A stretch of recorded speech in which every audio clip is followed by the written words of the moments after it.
Już się tutaj gramole na dach. Mam wejść dalej? Nie ma problemu. Są łaty, to można jeszcze po dachu chodzić. Gorzej jak tych łat nie ma, nie? To wtedy jest większy problem. Dzień pierwszy minął. Wczesna pora, powiedzmy 18, więc to już jest po pracy. Jak widać, dach posprzątany. No i tutaj pierwsza miła taka uwaga z mojej strony, że to mi się podoba, że plac budowy, plac, gdzie się coś dzieje, nie musi wyglądać jak śmietnik. I tak absolutnie nie jest, więc Sebastian i ekipa, kciuki 2 w górę. Dzień pierwszy to tak naprawdę zerwanie wióra osikowego. A czy gdzieś go tutaj mam jeszcze? Poczekajcie, przyniosę kawałeczek, bo chcę Wam pokazać. A może gdzieś tutaj oderwę.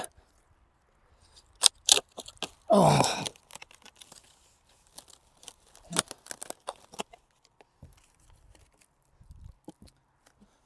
To nie jest tak, że ten wiór całkowicie się rozlatuje i już nic z tego nie ma,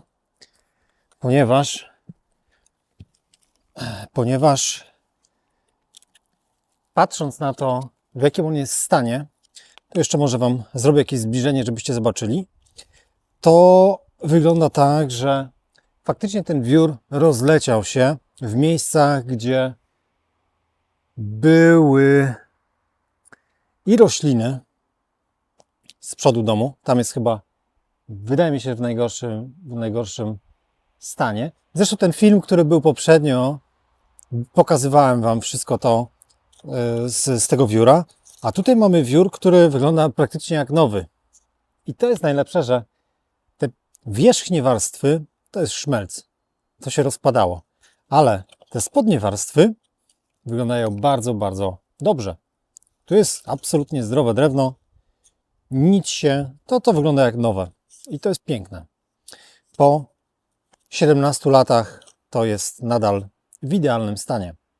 Więc wiór osikowy się spisuje.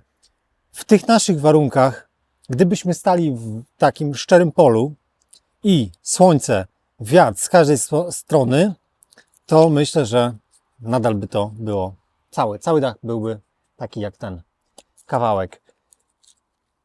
Cały dzień ekipa spędziła tak naprawdę na ściągnięciu tego wióra z 1/4 dachu całości. Wydaje mi się, że chyba ten dach jest największy. O, idzie kot. Chodź. Z tej strony był chyba największy, bo tutaj jest wiata i taka przybudówka, gdzie mamy pojemniki z wodą, te takie akumulacyjne pojemniki, zbiorniki 2 razy 1000 litrów. No i co? I jeszcze jedna rzecz tutaj była dość taka ciekawa, ponieważ tutaj jest wiata.